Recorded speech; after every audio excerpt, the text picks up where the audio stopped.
mula po sa mga ministro, manggagawa, kusang loob na naglilingkod sa Iglesia ni Cristo Museum, kapatid na Eduardo B. Manalo, ang aming pinakamamahal na tagapamahalang pangkalahatan.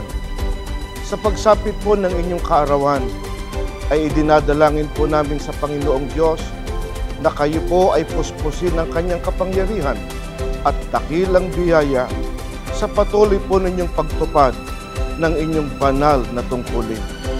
Pangako